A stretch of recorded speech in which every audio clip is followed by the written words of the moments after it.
Pastor, eu não estou acostumado. Primeira vez. 2 Timóteo, capítulo 1, versículo 7.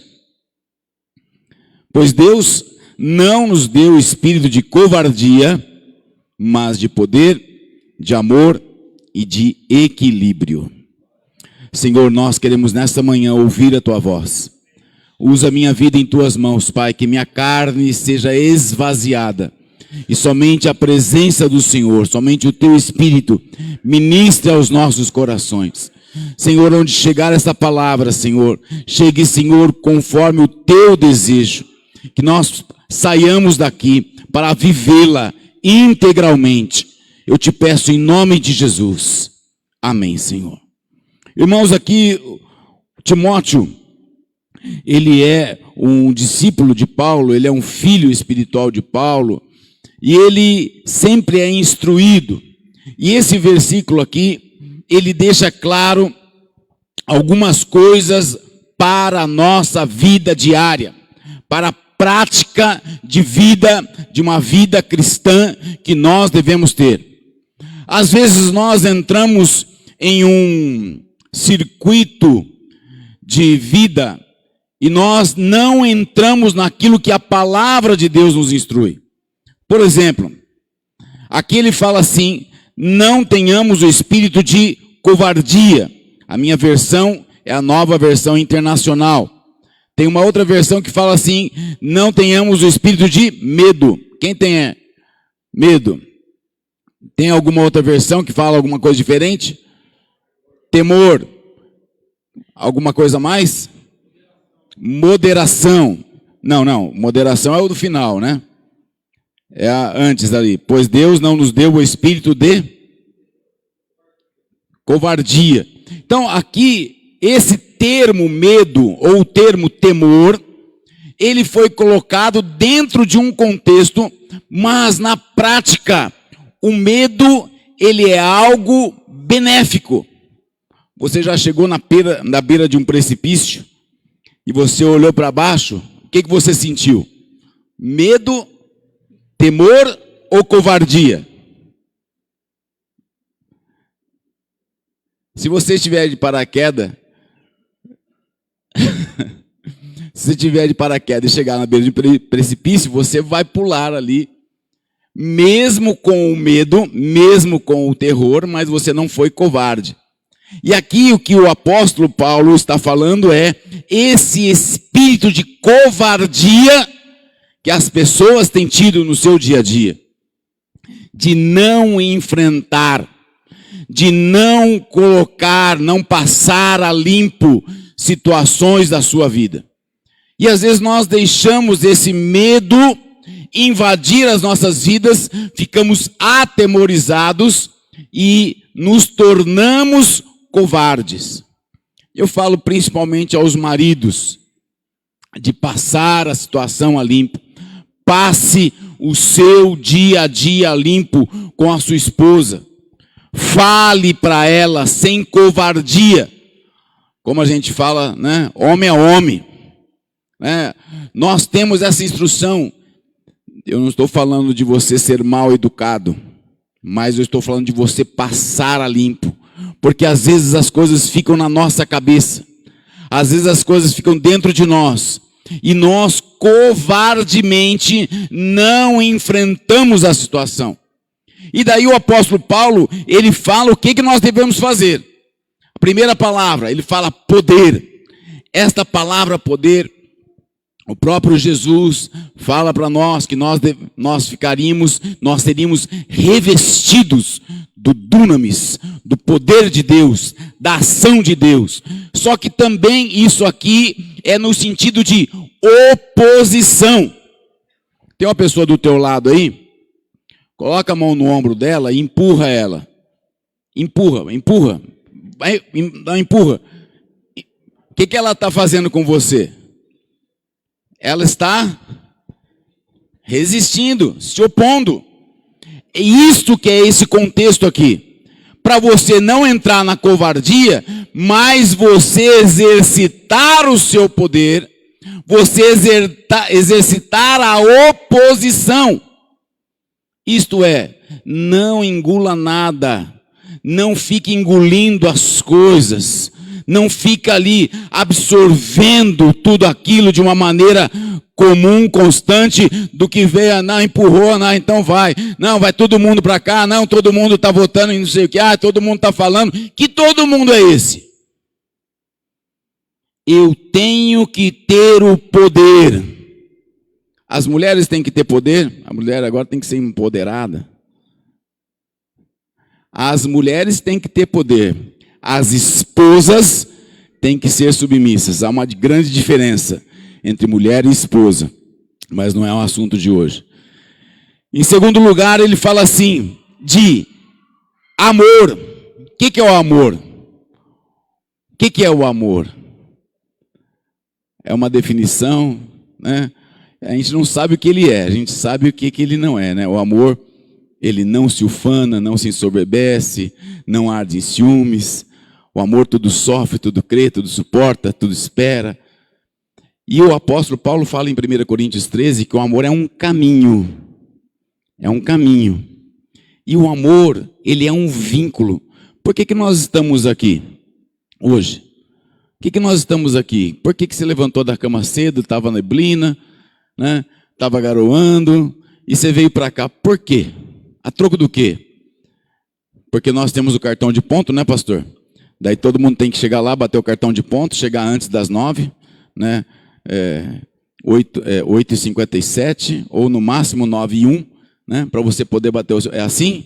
Funciona aqui na igreja? Vocês não receberam de vocês ainda?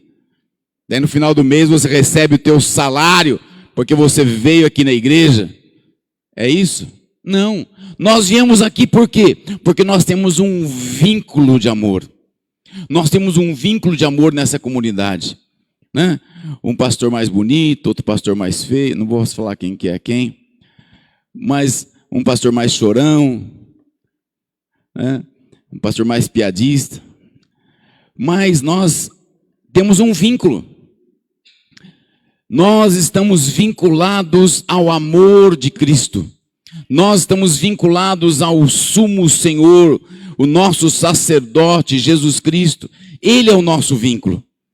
Eu tenho um vínculo com cada um de vocês aqui por causa do amor de Jesus Cristo.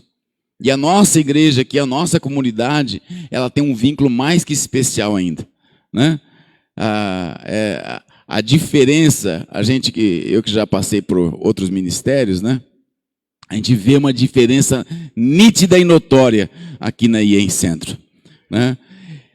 Quando você olha para isso, você vê que o que está nos unindo é esse vínculo em Cristo Jesus. Só que eu quero falar do terceiro item que o apóstolo Paulo aponta. Ele fala que nós não devemos ter o espírito de covardia. Isso é, não engula tudo. Tenha a resistência aí. Tenha o poder, a oposição. Tenha o vínculo com as pessoas. Tenha o vínculo de amor. E tenha a mente sã. Fale com o teu irmão agora aí para gravar. Meu irmão, você precisa de ter a mente sã. Fala para ele assim, você precisa ter equilíbrio. Mas o Braga não falou nem para ninguém. Rapaz, lá em Júlio Mesquita, fala para ele aí, você precisa ter equilíbrio. Nós precisamos de ter equilíbrio, irmãos. Quando nós olhamos aqui, essa palavra, ela mostra a mente sóbria, a prudência, a discrição. Está influenciado por coisas corretas. Quando você olha para o teu celular, as notícias que estão colocadas, muitas mídias são tendenciosas, não falam a verdade. Quando você olha para aquilo que alguém conta para você, ela suprime, ela tira, ela esconde algumas verdades, e você passa a enxergar apenas um lado. Nós temos que ter a nossa mente equilibrada para não sermos influenciados com coisas ruins, mas sermos influenciados com coisas corretas. Se nós não temos isso, nós perdemos os nossos deveres, nós perdemos a nossa vida, nós perdemos aquilo que é o nosso lugar. E nós passamos a andar de um lado para o outro, sendo empurrados por uma sociedade. O pastor estava falando agora há pouco. Quando eu era criança, meu pai tinha prazer de comprar para mim os revolvinhos lá, né? Daí eu me lembro quando ele comprou um 22 para mim, né? Lógico que não era, né? Mas o tambor girava. E tinha aquelas espoletas redondinhas, né? E pá. Ele me deu uma caixinha com 20 cartelinhas lá. Foi na hora, pá, só para ver o tambor girar. A gente tinha prazer disso. E não era matar alguém, mas era a brincadeira de homem, né? A gente fazia isso, era guerrinha, era pique-esconde, era mãe da rua de dar soco nas costas. É isso que era a brincadeira boa. E as mulheres faziam o quê? Fazia comidinha, brincava no fogãozinho. As mulheres brincavam de queima também. Tá. Bolinho de lama, fazia bolinho de lama lá, fazia no forninho. Daí a gente chegava lá da guerra, ia lá comer os forninhos, ficava os bolinhos, aqueles negócios todos. Nós fomos educados assim, era gostoso comer terra, irmãos. Como era gostoso comer terra. Pegar um tijolo para comer, não, tem que comer o tijolo, comer a folha de árvore, não, vamos fazer aqui um negócio. E ficava, quem já comeu aqui uma folha de goiabeira? Nunca comeram folha de goiaba? Quem nunca comeu uma folha de goiaba aqui? Nunca? Meu Deus, vocês não sabem, vocês estão perdendo. Aqui no fundo da igreja tem uma goiabeira, depois você pega uma folha de goiaba e mastiga a folha de goiaba, você vê o gosto delicioso que é. Não, quem não teve a experiência não sabe o que é.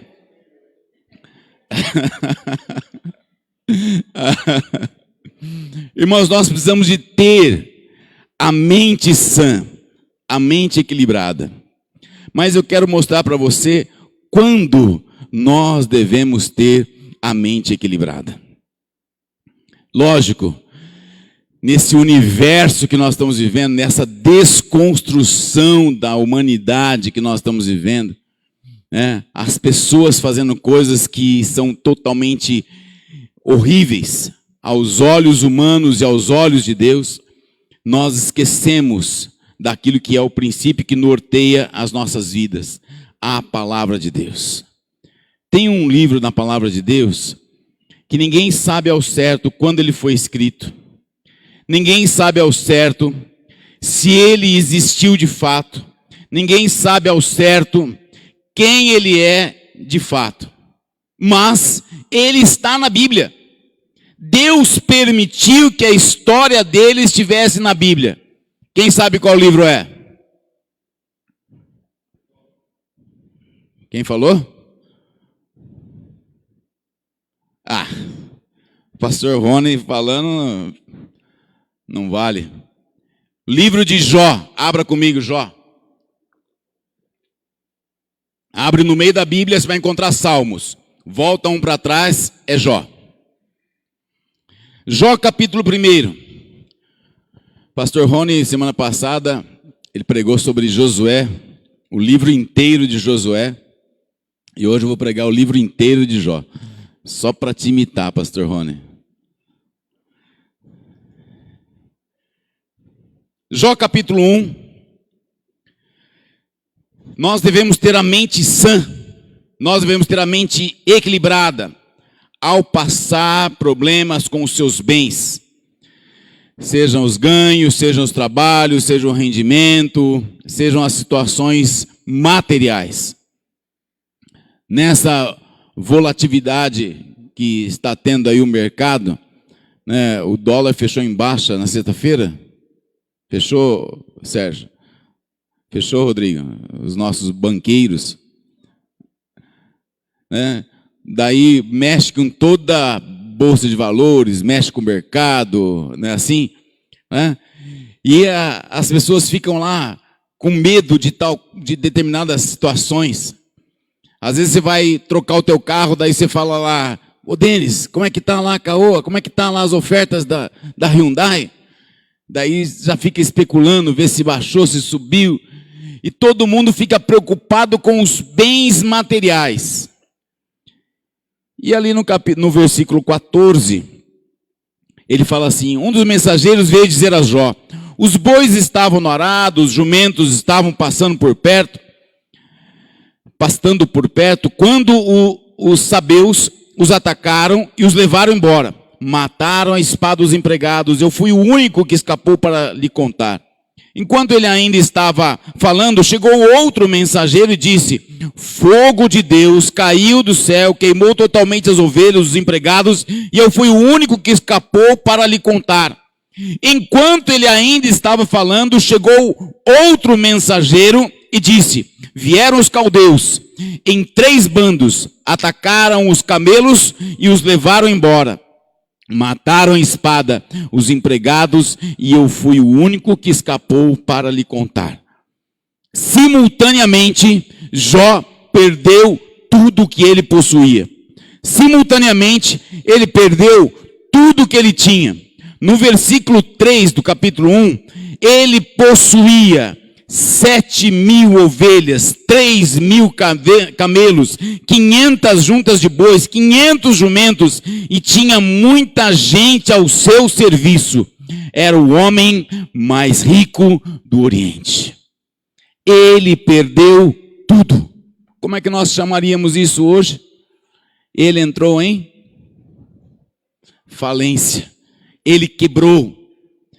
Só que Jó, ele estava preparado para isso, porque no versículo 1, ele fala: na terra de Uz, vivia um homem chamado Jó.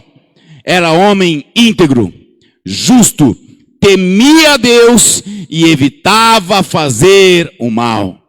Esse era Jó. Era um homem que conhecia ao Senhor, era um homem que sabia quem era Deus, era um homem que vivia na palavra de Deus. Ele tinha um equilíbrio emocional, ele tinha um equilíbrio ali dentro da sua mente. Perdeu tudo, mas ele sabia quem era o Senhor. Pergunte para o irmão que está ao teu lado aí: você sabe quem é o Senhor? É uma resposta perigosa de nós darmos.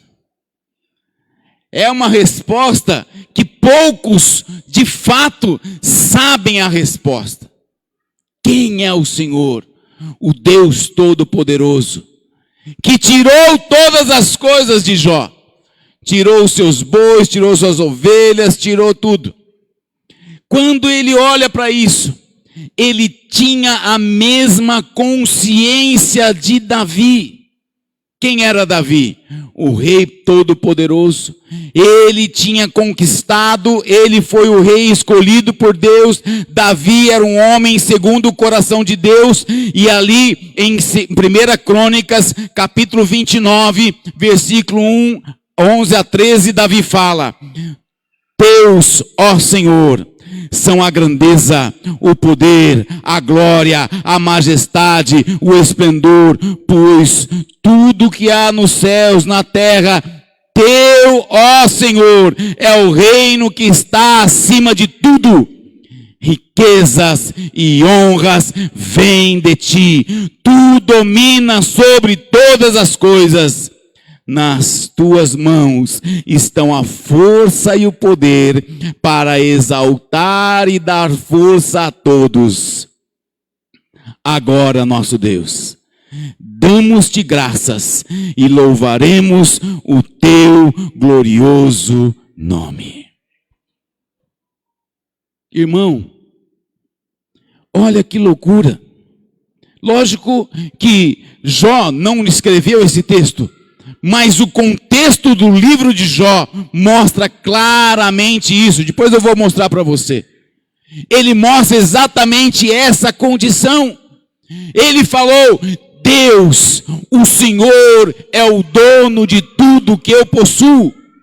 Por isso que quando nós falamos de dízimo no Novo Testamento, a gente não fala de dízimo de 10%. Nós falamos de entrega total da nossa vida, dos nossos bens, de todas as coisas ao Senhor. E nós apenas devolvemos os 10%. Tudo na tua vida pertence a quem? Se Deus viesse hoje e te tirasse todas as coisas, o que você falaria para Ele? Se Deus tirasse todos os teus bens hoje, a internet caísse, o provedor não sei de onde lá caísse, todos os bancos entrassem em stand-by, o hacker veio lá e tirou todos os dados bancários, e daí você vai passar o teu cartão de débito, de crédito no mercado, e a moça fala para você: o sistema está fora do ar. Você ia falar o quê? Daí vem o segundo dia. Olha, o sistema ainda está fora do ar.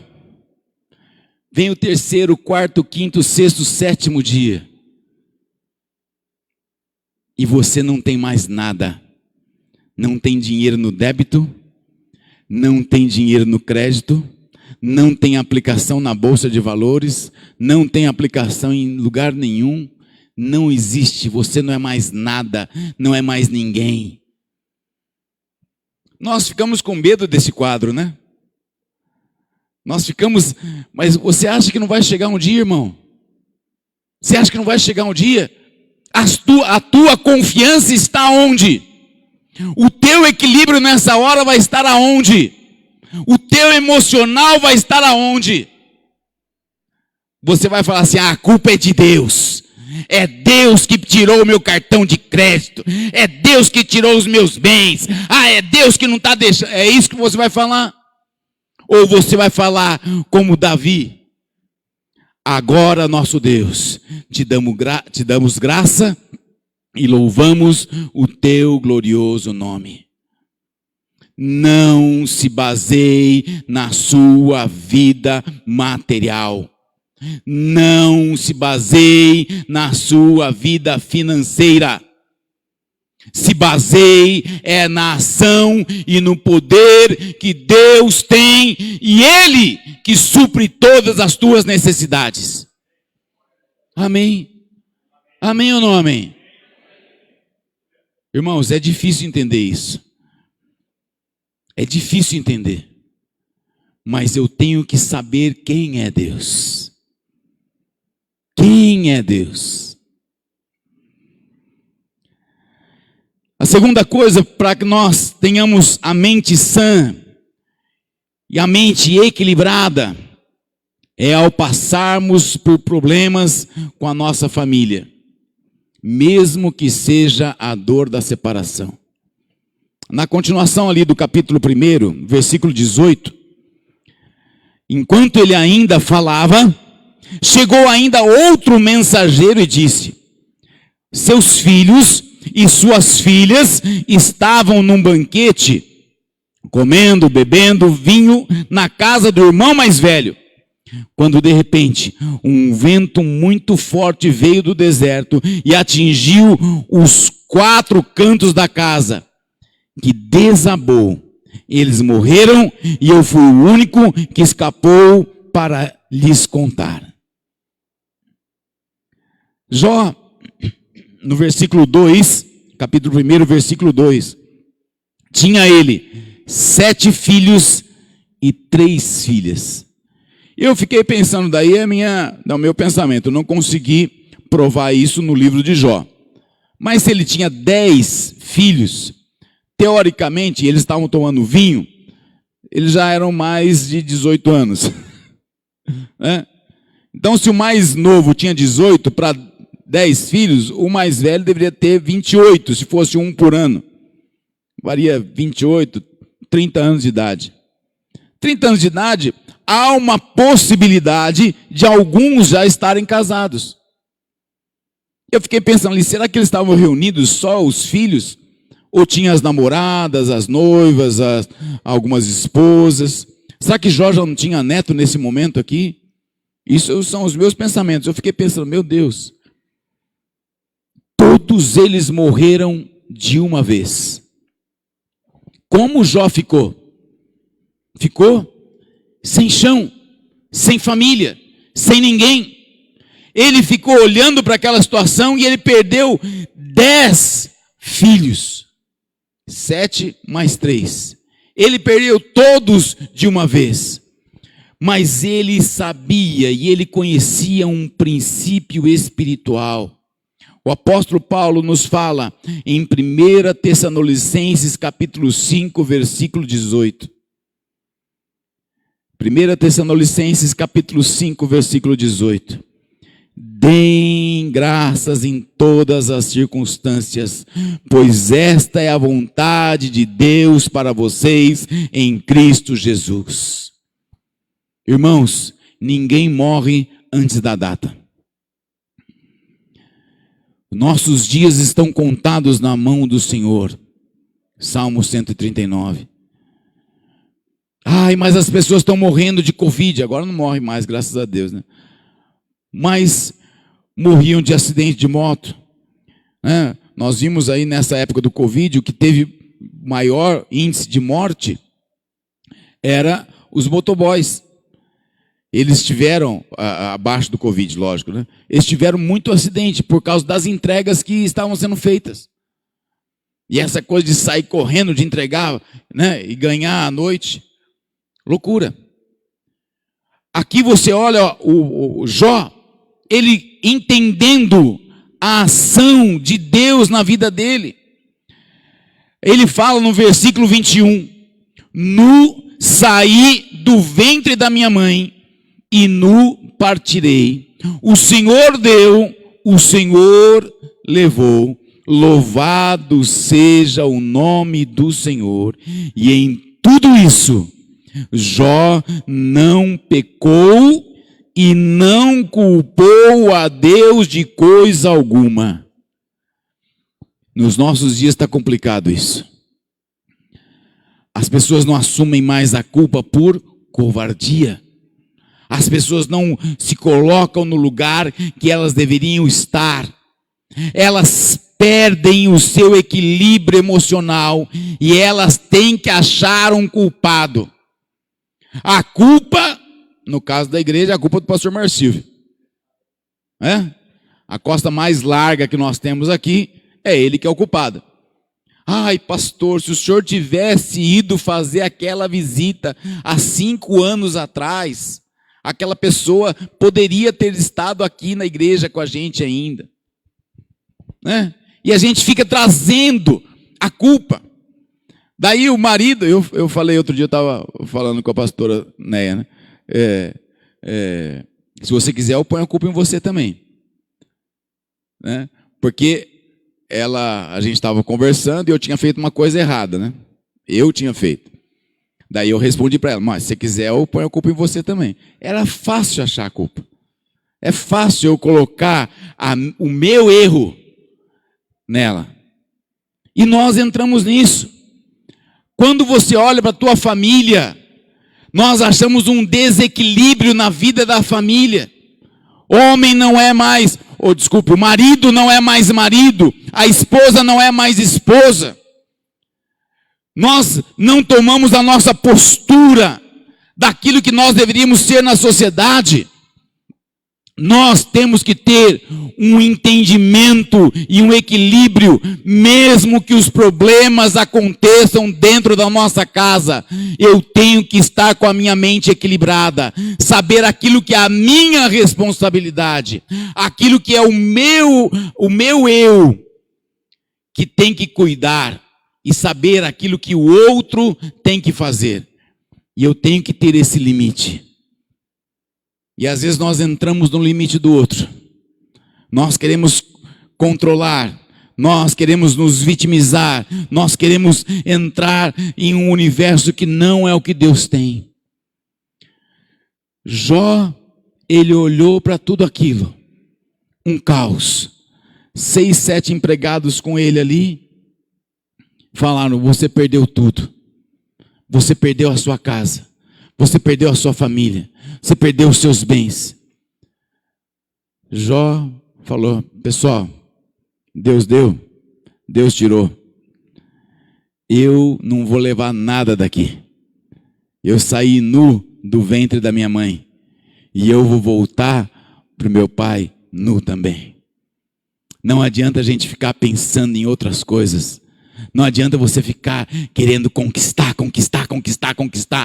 e você não tem aquilo que é o teu equilíbrio interno, aquilo que você é diante de Deus. Em terceiro lugar, nós temos que ter uma mente sã, uma mente de equilíbrio, ao passarmos por problemas com a nossa saúde, com a nossa carne. Que a tua carne tem um prazo de validade. Olha para o teu irmão e fala para ele essa frase, que eu gosto muito: a tua carne tem prazo de validade. Entendeu? Entendeu ou não entendeu? Ontem nós tivemos lá no nosso trabalho a conexão de mulheres, né? E nós estivemos ensinando lá sobre hidroginástica, para você fazer exercício e tal. Foi lá o meu amigo, o fisioterapeuta, lá, o Dr. Joacir, foi lá, deu aula para as mulheres e tal. Né? Para quê? Para a gente ter uma sobrevida melhor. Né? Esses dias, eu falei para vocês do meu joelho, né? Do joelho até agora tá bom. Né? Mas eu sinto alguma coisinha aqui. 54 anos. Hoje eu estava falando com o pastor, estava me ensinando lá para a gente tomar água pH 10. Né? Depois dos 50, você tem que tomar uns litros de água aí pH 10 para dar uma melhorada no teu pH, né? Para evitar as células cancerígenas e etc e tal. Né? Então, a gente vai indo, você vai empurrando.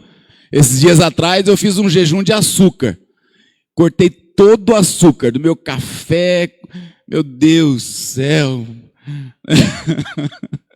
Tomava aquele café preto sem açúcar. Né? Eu gosto do café de máquina, assim, aquele saboroso e tal, né? Mas todo dia. Não comi um chocolatinho, não comi um pudinzinho. Eu só como um pedacinho de pudim só. Foram 21 dias assim, que dor de cabeça o dia inteiro. Porque é viciante. Por que eu fiz isso? Para dar um estímulo. Às vezes a gente fica olhando a nossa carne. E a gente fica valorizando a nossa carne. Ali no versículo 7, do capítulo 2, versículo 7, saiu Satanás da presença do Senhor e afligiu Jó com ferimentos terríveis, da sola dos pés ao alto da cabeça. Então Jó apanhou um caco de louça e com ele se raspava sentado entre as cinzas. Irmãos, a saúde de Jó estava literalmente um pó. Né? E nós temos as doenças, que são as doenças psicossomáticas, que o teu estresse emocional, ele manifesta no seu corpo. Daí dói coluna, dói não sei o quê, dá alergia, né? Você fica com aquelas coceiras, não sabe aonde, porque aparece aquelas coceiras, né? O vitiligo é emocional também. O outro lá, o psoríase, né? Que é totalmente emocional. Daí você fica olhando para essas situações e uma situaçãozinha simples que dá para você contornar, mas você já está todo estressado e todo se coçando ali. Jó, ele estava da sola dos pés ao alto da cabeça, com uma úlcera.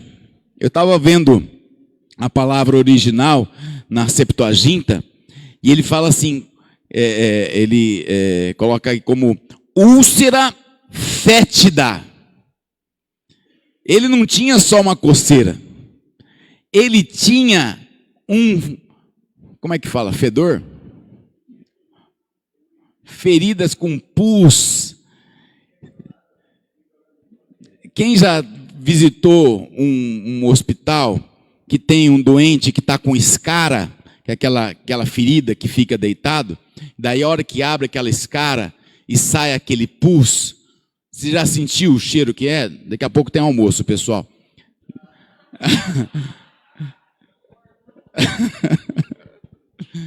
Já sentiu aquele cheiro? Jó estava com aquele cheiro. Jó estava daquele jeito. Aquela ferida que ele estava, ele coloca aqui na Septuaginta como se fosse o suco biliar. Já teve refluxo? E o suco biliar subiu na boca e dá aquele amargo na boca e aquele cheiro que fica, né?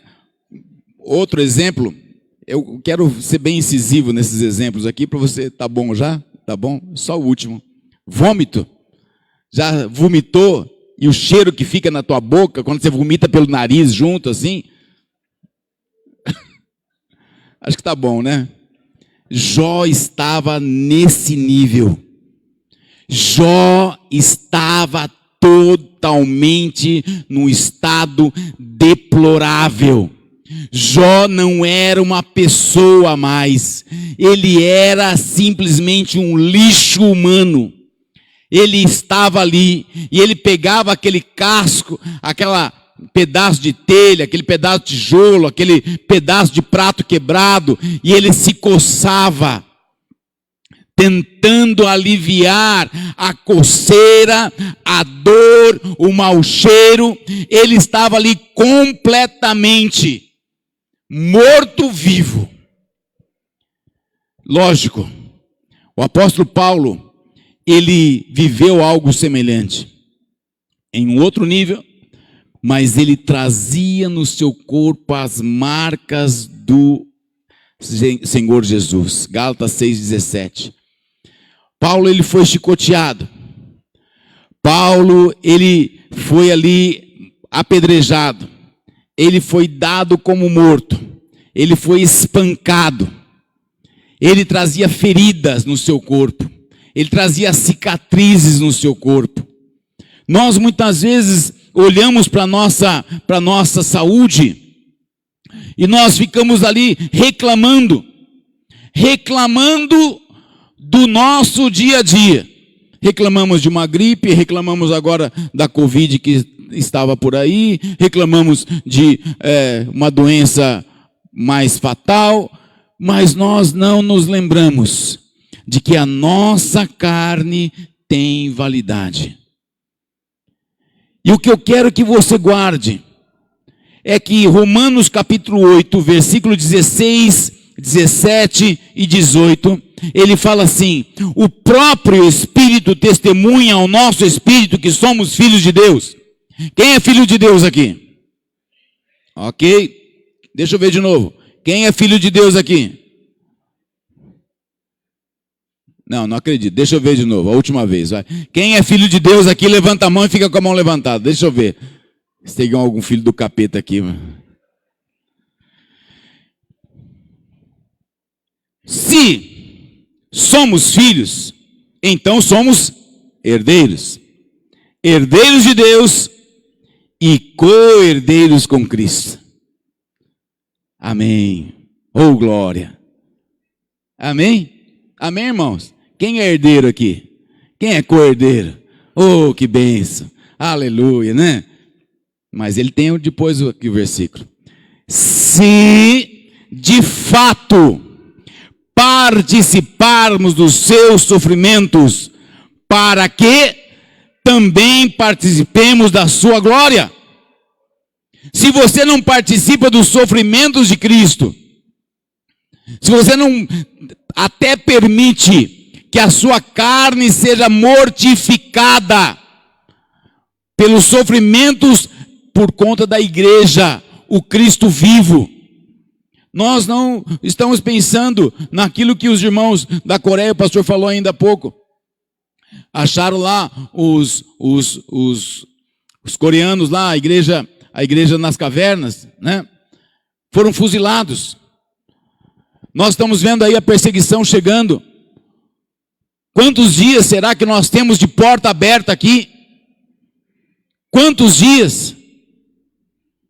Será que nós vamos sofrer por Jesus Cristo? Ou será que nós vamos preferir trocar o nosso corpo por situações humanas? Ah, e você não quer sofrer fome? Então, ó, dá um crédito aí para você ir lá no supermercado comprar. Ah, mas você tem que renunciar a Jesus. Será que nosso corpo vai estar assim? Nós temos que ter equilíbrio ao passarmos por esses problemas de saúde, de perseguição. Nós temos que estar cientes que os sofrimentos do nosso corpo é para que também nós participemos da glória do Senhor. E ele conclui o versículo falando: considero que nossos sofrimentos atuais não podem ser comparados com a glória que em nós será revelada. O nosso corpo tem que estar preparado. Você tem que estar equilibrado emocionalmente, na tua mente, para que, se houver sofrimento no teu corpo, você não peque contra o Senhor. Se você tiver um sofrimento na sua doença, se Deus nos livre, mas venha um câncer, venha o Covid, venha qualquer outra situação, você tem que saber: o Senhor será glorificado na minha vida. É fácil? Lógico que não. Mas qual você prefere? A glória ou o inferno? O que você prefere? Estar bem com Deus ou de mal com Deus? Nós pensamos muito raso, porque nós ficamos pensando só no agora. Nós ficamos só pensando nas coisas materiais, na nossa saúde aqui, só o agora. Nós temos que pensar na glória vindoura, na vinda do nosso Senhor Jesus Cristo. Nós temos que pensar que eu dependo do meu posicionamento hoje, ser fiel até a morte e dar-te-ei a coroa da vida. Eu dependo disso para que eu tenha a salvação. E em quarto lugar, só tem 40 pontos, tá, irmãos? Brincadeira. Em quarto lugar, você tem que ter a mente equilibrada, ter a mente sã, ao passar por problemas com calúnias, com falsos amigos, com amigos sem noção, com amigos que atribuem o teu sofrimento a situações pecaminosas. Aparecem 3 amigos diante de Jó: Elifaz, Bildade e Zoar. No versículo 12, eles falam assim, capítulo 2, versículo 12: quando viram a distância, mal puderam reconhecê-lo e começaram a chorar em voz alta. Cada um deles rasgou seu manto e colocou a terra sobre a cabeça. Aqui esses 3 amigos vieram de 3 cantos diferentes. Vieram de Tema, vieram de Suá, vieram de Naamate. Eles souberam daquilo que Jó estava passando, a aflição que ele estava passando. E quando você olha para isso, a distância de um lugar para o outro, hoje a gente vai, né? Você vai para Ourinhos, é 1 hora de carro. Você vai para Bauru, é 1 hora de carro. Você vai, né? Vai para São Paulo, 4 horas de carro. Então é tudo rapidinho. Mas ali naquela época, quanto tempo eles demoraram? Talvez 1 semana, talvez 3, 4 dias, não sei. Mas Jó já estava naquele caos total. E ali naquele momento, eles se sentam, mal puderam reconhecer. E ali do capítulo 3 até o capítulo 31. Vamos ler do capítulo 3 até o capítulo... Não, hoje não, né, irmãos? Do capítulo 3 até o capítulo 31. Olha quantas páginas que dá.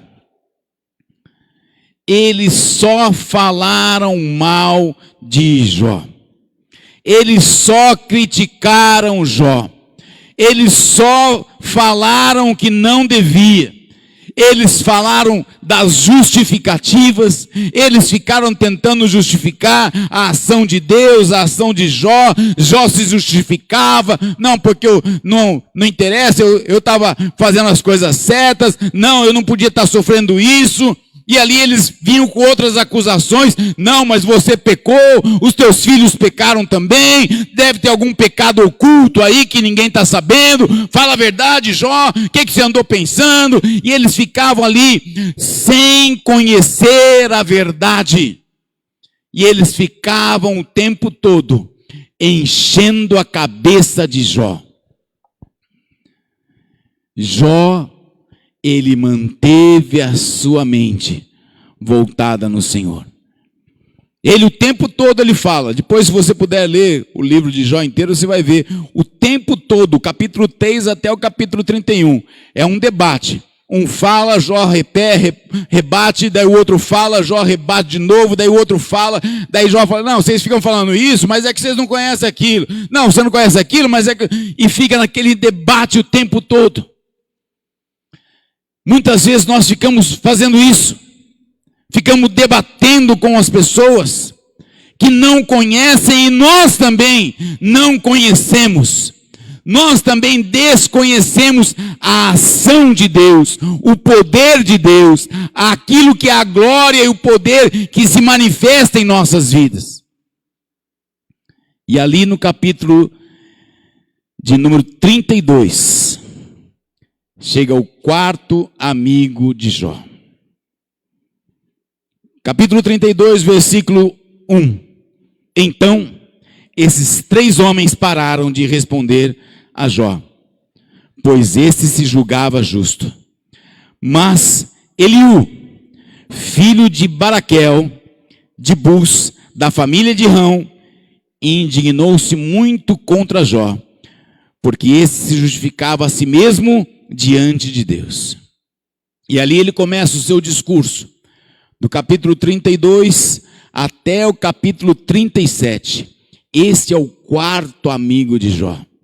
Esse quarto amigo de Jó, que muitas vezes as pessoas esquecem, quando vai comentar sobre Jó, falar sobre Jó, falam assim, aqueles 3 amigos de Jó, mas existia o quarto amigo. Esse quarto amigo, ele criticou Jó por alegar-se inocente. Ele acreditava que Jó tinha sido injusto e imperfeito, sim. Ele criticou os amigos, mas ele coloca um terceiro ponto de vista. E é este ponto de vista que nós temos que trazer na nossa vida. Sabe qual é? A grandiosidade de Deus e a incapacidade do homem de compreender a mente de Deus. O poder, a ação de Deus. Nós pegamos Deus, colocamos dentro de um frasco e falamos, Deus. Nós pegamos Deus, colocamos dentro de 4 paredes e só aqui que tem a presença de Deus. Nós pegamos Deus e nós limitamos o poder de Deus. Fala para o teu irmão aí, Deus é ilimitado. Ele não ouviu o que você falou, fala para ele de novo. Fala de uma vez para ele, fala bem alto. Deus é ilimitado. Deus não tem limites. Nós que limitamos a presença de Deus, nós que limitamos a grandiosidade de Deus, nós que limitamos a nossa mente, nós que limitamos. Em Romanos capítulo 7, Paulo fala, quem conheceu a mente do nosso Senhor? Quem conheceu o seu poder, a sua criação? Nós temos que saber que o nosso Deus é maior que qualquer situação da nossa vida. Ou não? Quem pode mais? Deus ou o diabo? Deus. Isso tem que ser claro na nossa vida. E nem sempre o sofrimento que você passa é um castigo pelo seu pecado. Não é. Não vincule sofrimento a pecado. Não vincule na tua vida. Estou sofrendo, deixa eu ver qual pecado que é. Vou falar com o pastor. Pastor, faz uma cura interior dos meus antepassados. Vê se eu estou carregando um peso. Vê se eu estou... Você confessou o teu pecado.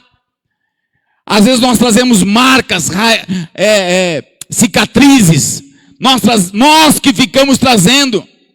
Nós que ficamos na nossa mente desequilibrada. E nós trazemos o sofrimento e nós já vinculamos. Não vincule isso. Não vincule dessa maneira. Nós temos que ser claros com o Senhor. E em último lugar, nós temos que ter a mente sã. O equilíbrio da nossa mente. Aprendendo a conhecer Deus e reconhecer a sua voz. Se existe um segredo espiritual na vida de um ser humano, é aprender a ouvir a voz de Deus. Cada um tem que ter a sua experiência. A voz de Deus, ela é diferente como ela fala conosco. Mas você tem que ter esse conhecimento. Você tem que aprender a conhecer, a discernir, a distinguir a voz de Deus. Ali no capítulo 38, versículo 1.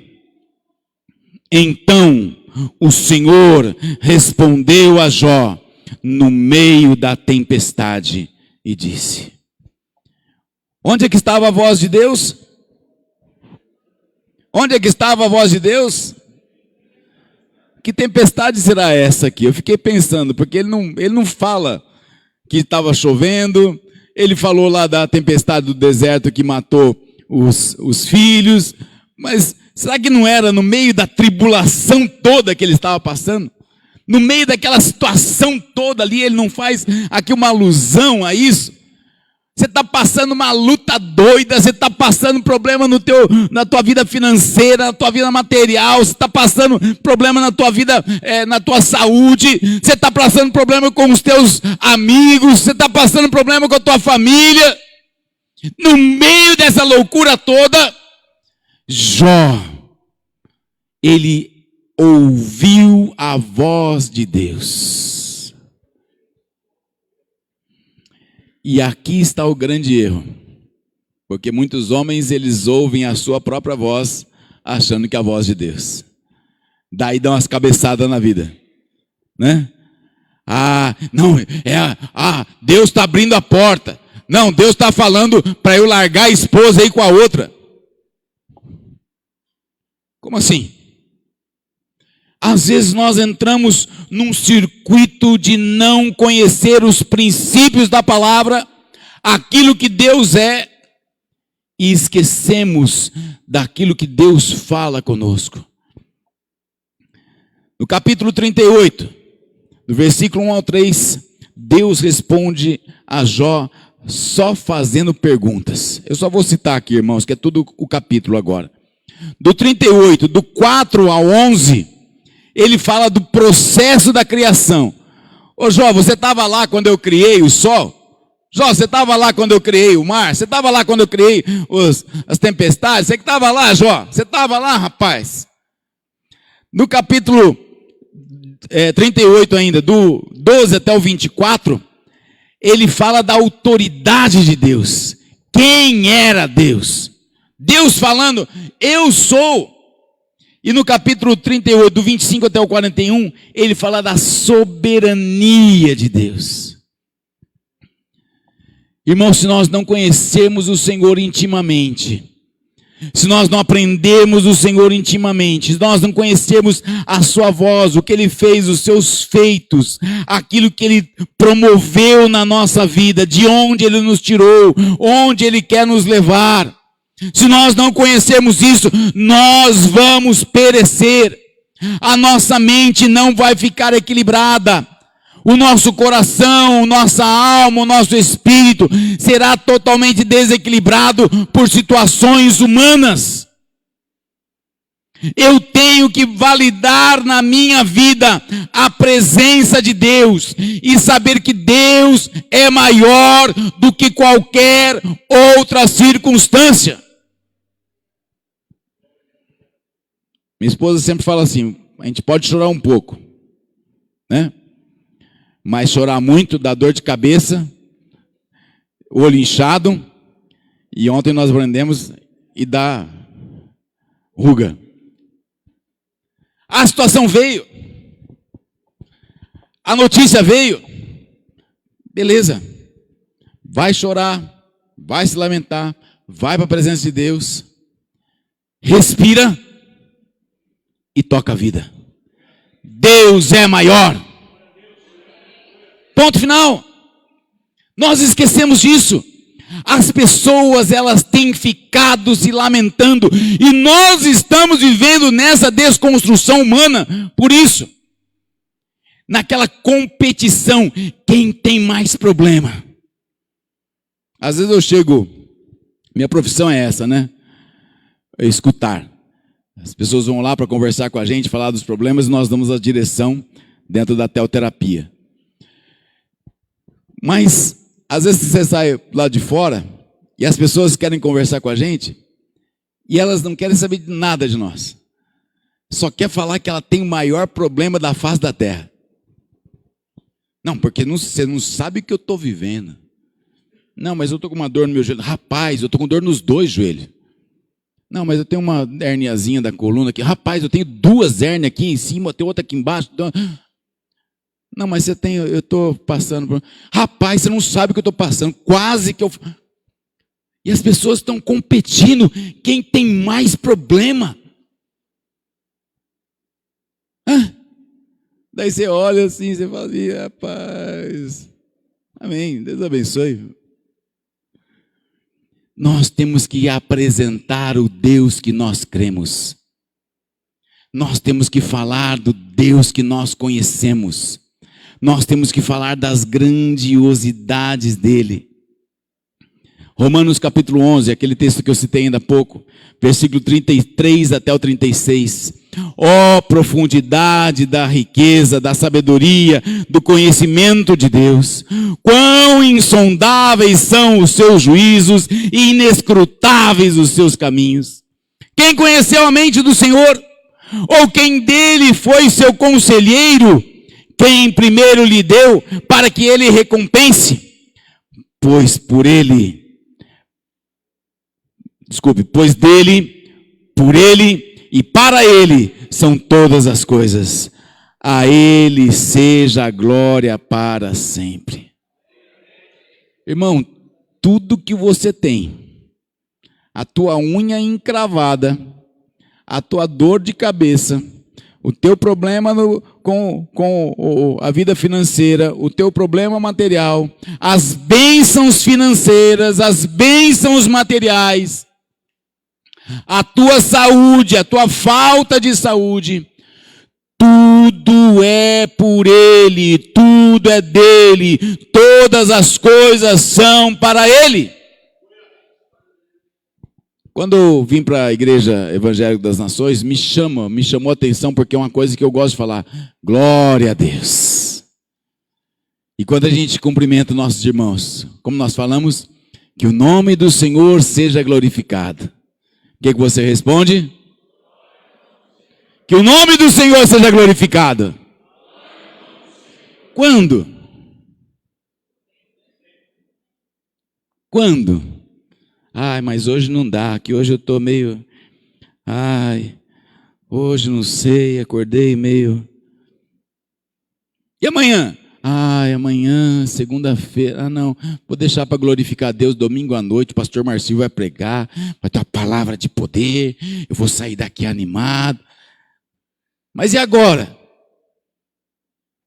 E nós esquecemos disso. Eu quero concluir com você o que Jó falou. Capítulo 42, apenas o versículo 1 e 2. Jó 42, versículo 1 e 2. Então Jó respondeu ao Senhor. O que ele respondeu?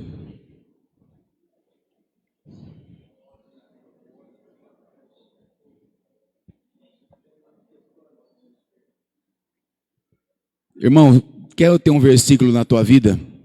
Quer ter um norte na tua vida? Quer ter uma mente equilibrada? Quer resolver todos os teus problemas? Quer as tuas soluções para o teu dia a dia? Fale o que Jó falou. Sei que podes fazer todas as coisas.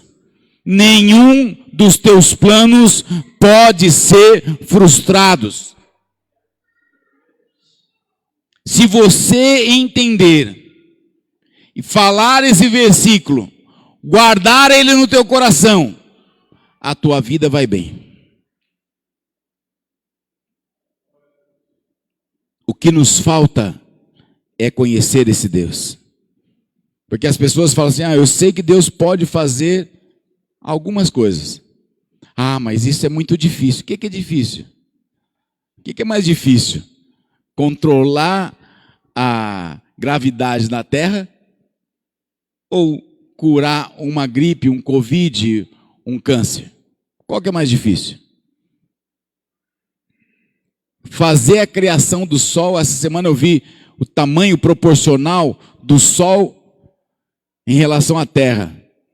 O Sol, se fosse... É que não dá para falar o tamanho, né? Mas se o Sol fosse essa igreja aqui, a Terra seria uma cabeça de alfinete no meio da igreja. Olha a proporção. Qual que é mais difícil? Criar o Sol, manter o Sol aceso ou curar um problema financeiro que a gente está passando? Qual que é mais difícil? Nós esquecemos desse poderio de Deus. Nós esquecemos dessa ação de Deus. E a nossa mente é empobrecida, é enfraquecida por falta de conhecimento, por falta de fé, por falta de ação. Nós não falamos o que esse versículo está nos ensinando. Vamos ficar de pé. Eu quero que você repita esse versículo para o teu irmão que está ao teu lado.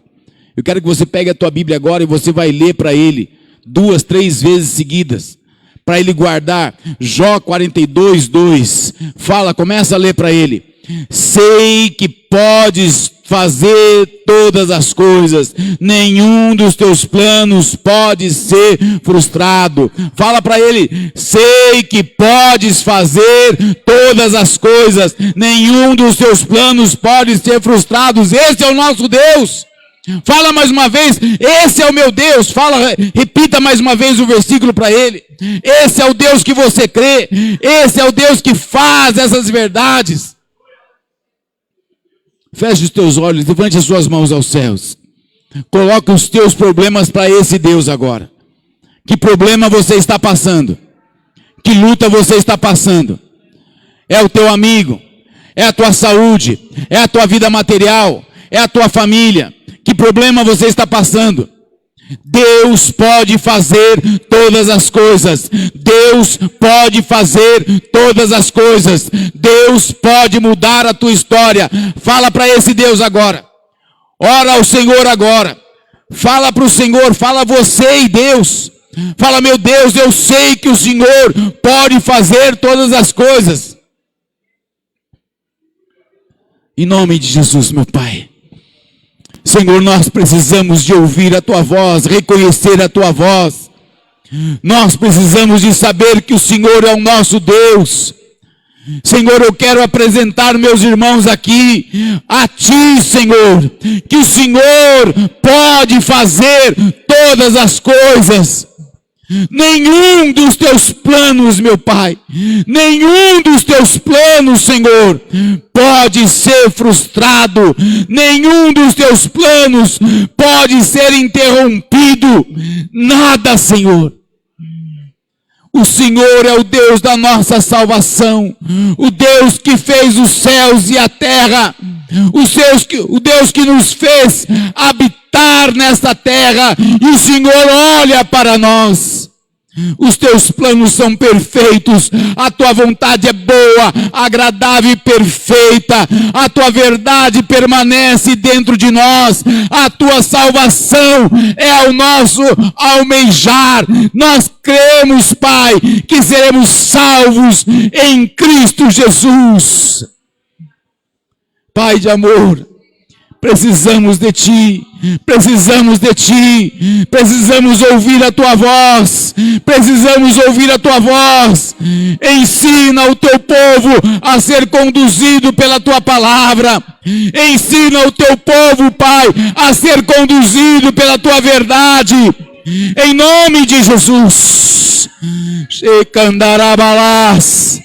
Espírito de Deus, oh Senhor, salva o teu povo desta mente natural e coloca a mente de Cristo. Libera, Senhor, a tua verdade. Libera a tua verdade, Senhor. Senhor, que a tua voz venha sobre os teus servos aqui. Oh Espírito Santo, Espírito Santo, vem sobre nós, vem sobre nós.